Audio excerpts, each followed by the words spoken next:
အမျိုးသားတရက်က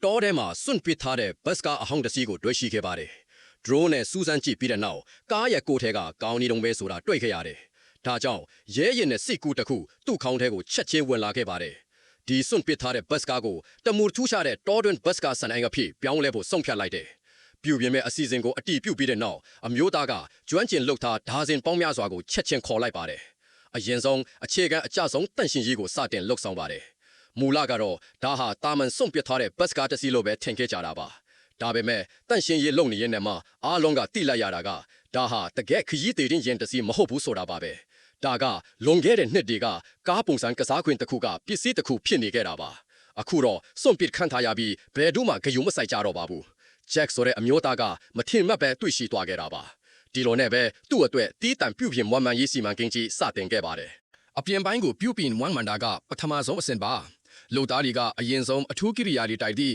းကားကိုယ်တဲ့ဘော်ကတန်ချေအထူးကြီးတွေကိုတစ်ထည့်ဖြည့်တိုက်ချော့တန့်စင်ပါတယ်။ကြံတန်ပြီးတန်ချေတက်နေတဲ့တန်ပြားတွေကမူလမျက်နှာပြင်ကိုပြန်ပေါ်လာစေပါတယ်။ပြီးတာနဲ့တန်ချေကာကွယ်စေအသက်ကိုညီညာညာတုလင်လိုက်ပါတယ်။တစ်ချိန်တည်းမှာပဲအထူးမာယူထားတဲ့မှန်အသစ်တွေကိုပြန်လဲတက်ဆင်ပါတယ်။ဒါကဘတ်စကားတစ်ခုလုံးရဲ့အလင်းဝင်မှုကိုတိတိတာတာတိုးတက်ကောင်းမွန်စေပါတယ်။ဆေးချောသွားတဲ့အခါမှာတော့ပန်းချီဆရာကကားကိုယ်တဲ့ဘော်မှာတမူထူးခြားတဲ့ဒီဇိုင်းအသစ်ကိုရေးဆွဲထည့်ပါတယ်။မူလာကယိုရင်းပျက်စီးနေတဲ့ဘတ်စကားဟာဒီလိုအပြင်ပိုင်းပြုပြင်မှုတွေပြီးတဲ့နောက်လုံးဝကိုအသစ်ဆက်သွားခဲ့ပါပြီ။စွန့်ပစ်ခံထားရတဲ့မူလာပုံစံတဲ့ကောင်းကင်နဲ့မြေကြီးလိုကွာခြားသွားပါတယ်။အပြင်ပိုင်းပြုပြင်မွမ်းမံမှုတွေပြီးသွားတဲ့အခါမှာတော့အတွင်းပိုင်းအလှဆင်မှုတွေကိုတရားဝင်စတင်လုပ်ဆောင်ပါတယ်။မဖြုတ်ပင်ခင်ကဘတ်စကားအတွင်းပိုင်းအခြေအနေကအရန်ဆိုးရွားခဲ့ပါတယ်။ကြမ်းခင်ကတန်ပြားအများစုကတန်ချီအပြင်းထန်တက်နေခဲ့ပါတယ်။ကံကောင်းတာကစောက်လို့ယူလုပ်သားတွေကအတွေ့အကြုံရှိကြပါတယ်။ကျွမ်းကျင်မှုအပြည့်နဲ့ပါ။ကြမ်းခင်ကိုအမြန်ဆုံးတန်ချေချွဲဖြုတ်ပြင်ခိုင်ခတ်အောင်လုပ်ပြီးပျက်စီးနေတဲ့ကြမ်းခင်ကိုညင်ညာအောင်ပြန်လုပ်လိုက်ပါတယ်။ပြီးတော့လုပ်သားတွေကကြမ်းခင်ပေါ်မှာရေဆိုးခံအခင်းခင်းလိုက်ပါတယ်။အောက်ခံကြမ်းပြင်ကိုအရင်ဆုံးပြင်ဆင်ပါတယ်။ပြီးတော့အပေါ်ကနေစိမ့်ဆိုတဲ့အရာတွေတစ်ထပ်ခင်းလိုက်ပါတယ်။နောက်ဆုံးမှာတော့ကြည်လင်တဲ့အပေါ်စီ resin တလင်းကြီးကိုလောင်းထည့်လိုက်ပါတယ်။သူ့အလိုလိုမာကြောသွားအောင်စောင့်ရပါတယ်။ဒါဆိုရင်တော့တဘာဝအငွေအသက်တွေပါတဲ့ကြမ်းခင်းတစ်ခုပြီးတော့ပါပြီ။လာအတုံးလဲဝတ်တဲ့ကြမ်းခင်းတစ်ခုပေါ့။ကြမ်းခင်းကိုလုံနေတဲ့တချိန်တည်းမှာပဲရေပိုက်လိုင်းနဲ့မီးလိုင်းတက်ဆင်တဲ့အလုပ်တွေကိုလည်းတပြိုင်နဲ့လှုပ်ဆောင်သွားပါတယ်။ပြီးတာနဲ့နာညာနဲ့မျက်နှာချက်တွေကိုလည်းအသက်ပြန်ပြင်ပါတယ်။မကြာခင်မှာပဲဘတ်စကားအတွင်းပိုင်းရဲ့အမာပိုင်းပြင်ဆင်မှုတွေအားလုံးပြီးစီးသွားပါတယ်။အမာပိုင်းပြီးတော့အပြော့ပိုင်းအလှစင်တာတွေကိုဆက်လုပ်ပါတယ်။ပထမဆုံးအနေနဲ့အခါနေရာကိုစပြီးပြင်ဆင်ပါတယ်။လုံသားတွေကတတုံးတသားရှိတဲ့ဆိုဖာနဲ့ရိုးချီနဲ့လက်ဖက်ရည်စားပွဲကိုချထားပါတယ်။ရင်ကလှုပ်ထားတဲ့စိမ့်ဆို epoxy ကြမ်းခင်းနဲ့လိုက်ဖက်ညီစွာမဲ့အခန်းတစ်ခုလုံးစိမ့်ဆိုလှပနေပါတယ်။ပတ်ဝန်းကျင်ကတောတောင်ရှုခင်းနဲ့လုံးဝကိုတသားထဲကျနေပါတယ်။နှွေးထွေးပြီးစိတ်ကိုလန်းဆန်းစေပါတယ်။အပန်းဖြေနာယူဖို့နဲ့ရှုခင်းနဲ့ကြည့်ရှုဖို့အကောင်းဆုံးတရားဖြစ်လာပါတယ်။ဒီလောက်ကောင်းတဲ့လေယာမျိုးနဲ့ဆိုအလုတ်ရှာမရမှာမပူရပါဘူး။အလုတ်ရှာချင်းရဲ့58.com ကိုညွှန်းပါစေ။နာမည်ကြီးကုမ္ပဏီတွေကတုံ့ပြန်မှုမြန်ဆန်ပါတယ်။အလုတ်ဝင်ဖို့မခက်ခဲပါဘူး။အခန်းဘေးကနေရာကိုတော့မီးဖိုချောင်းအဖြစ်တတ်မှတ်လိုက်ပါတယ်။လုတ်တော်တွေကအဲ့ဒီနေရာကတန်ချေးတွေကိုအရင်ဆုံးတေချဖယ်ရှားပါတယ်။ပြီးတော့မီးလိုင်းတွေတွေ့လိုက်ပါတယ်။အဲ့ဒီနောက်မှာကြမ်းခင်းကိုတစ်သားပြားတွေခင်းပါတယ်။နိုင်ရန်မှာတော့ရေဆိုခါနိုင်ရန်ခတ်ပြားတွေတက်ဆင်ပါတယ်။ပြီးတော့နေရာရဲ့အတိုင်းအတားလိုက်မီးဖိုချောင်းတုံးဘီရိုချိုကိုအတိအကျတက်ဆင်ပါတယ်။မီးဖိုချောင်းတုံးပစ္စည်းတွေကိုပေါ့မီးဖိုချောင်းနေရာကကြဲကြဲဝင်းဝင်းမရှိပေမဲ့နေရာချထားပုံကောင်းမွန်တာကြောင့်လှုပ်ဆောင်ရမယ့်နေရာတွေကိုရှင်းရှင်းလင်းလင်းခွဲခြားထားပါတယ်။ပစ္စည်းအလုံးကိုနေရာနဲ့အကိုက်ဆုံးဖြစ်အောင်ဖန်တီးထားပါတယ်။အားလုံးပေါင်းလိုက်ရင်ပုံစံကတသားတည်းကြပြီးအသုံးဝင်မှုအပြည့်ရှိနေပါတယ်။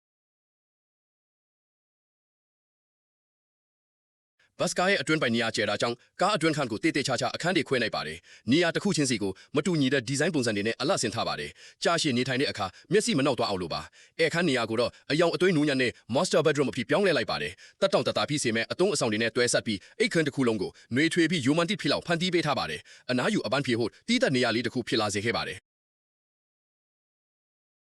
ကြီးကဲမှာချစ်စရာကောင်းတဲ့အမျိုးအမောင်နှမလေးတစ်စုံရှိတာကိုထဲ့ထွင်းစင်စားသည့် master bedroom ပေးမှာကလေးတွေအတွက်တီးသက်အခန်းလေးကိုအထူးဖန်တီးပေးခဲ့ပါတယ်။အခန်းတစ်ခုလုံးကိုလန်းဆန်းတက်ကြွတဲ့အယောင်တွေသုံးပေးထားပြီးကလေးဆန်ပြီးချစ်စရာကောင်းတဲ့ဒီဇိုင်းနဲ့တွဲဆက်ပေးထားပါတယ်။နောက်ဆုံးမှာတော့အသုံးဝင်တဲ့နှစ်ထပ်ကတင်ကိုတက်ဆင်ပေးခဲ့ပါတယ်။ကလေးနှစ်ယောက်နေဖို့အတွက်အန်ကိုက်ဖြစ်စေပါတယ်။နေရာကိုလည်းအကျိုးရှိရှိအသုံးချထားပါတယ်။ခြုံငုံကြည့်လိုက်ရင်နှွေးထွေပြီးချစ်စရာကောင်းနေပါတယ်။ကလေးလေးမြင်ရင်လည်းအယမ်းသဘောကျကြမှာပေးကြပါတယ်။ နေထိုင်တဲ့နေရာကိုဖြည့်ရှင်းပြီးတဲ့နောက်မှာတော့ရေချိုးခန်းကိုပြုတ်ပြင်ပြောင်းလဲကိုအလက်ရောက်လာပါတယ်။လောက်သားတွေကလေအောက်ကိုတေးသေးချာချာစီစဉ်ရေးဆွဲပြီးရေလုံးအောင်လုပ်ပြီးတဲ့နောက်ရှက်စစ်ဆိုင်တွေတွဲပြီး smart toilet တွေကိုအစင်လိုက်တာဆင်ပါတယ်။ဒီတိုင်ရေချိုးခန်းနေရာကိုလည်းထည့်သွင်းခဲ့ပါတယ်။ပြီးတော့စမ်းမီလည်းအချောင်နဲ့အစိုခွဲတဲ့ဒီဇိုင်းကိုလည်းလုပ်ပေးထားပါတယ်။ရေချိုးခန်းတစ်ခုလုံးကကြစ်လေးပင်မဲ့မကျဉ်းကြပ်ပါဘူး။လေအောက်ကလည်းတင့်ပြီးအတုံးအဆောင်တွေလည်းစုံလင်ပါတယ်။နေ့စဉ်သုံးဆွဲဖို့အသာအဆင်ပြေပြီးတက်တောင့်တာတာလည်းရှိပါတယ်။နောက်ဆုံးကြန့်ရှိနေတဲ့နေရာကိုတော့စာကြည့်ခန်းအဖြစ်ပြောင်းလဲလိုက်ပါတယ်။ဖန်တီးတဲ့ပုံစံကတော့စမ်းတစ်ပြီးအမှုပညာမြောက်ပါတယ်။လုံသားတွေကကျမ်းပြင်ပေါ်မှာတစ်လုံးအစစ်ဒီကိုအလှဆင်ဖို့အရင်ချထားပါတယ်။ပြီးမှ epoxy resin ကိုလောင်းထည့်ပြီးမာသွားအောင်ဆောင်ပါတယ်။ပြီးရင်တော့ heat gun နဲ့အပူပေးပါတယ်။ဆက်နဲ့တေးသေးချာချာညှိပြီးတိုက်ချောပါတယ်။ဒီလိုလုပ်လိုက်တော့ကျမ်းပြင်ဟာထူးခြားတဲ့အတွင်အပြင်နဲ့လှပမှုကိုရရှိသွားပါတယ်။နောက်ဆုံးမှာတော့နံရံပိုင်းကိုအပိတက်လုပ်ပြီးနံရံကတ်ပြားတွေလိုမျိုး hard finishing တွေကိုတက်ဆင်ပါတယ်။ပြီးတော့စာအုပ်စင်စာရေးဆွဲနဲ့ထိုင်ခုံလိုမျိုး soft finishing တွေကိုနေရာချပါတယ်။စာကြည့်ခန်းတစ်ခုလုံးကတိတ်ဆိတ်ပြီးစာအုပ်ရနံတွေနဲ့ပြည်နေပါတယ်။တိတ်ဆိတ်စာဖတ်ဖို့နဲ့အလုပ်လုပ်ဖို့နေရာကောင်းတစ်ခုဖြစ်လာပါတယ်။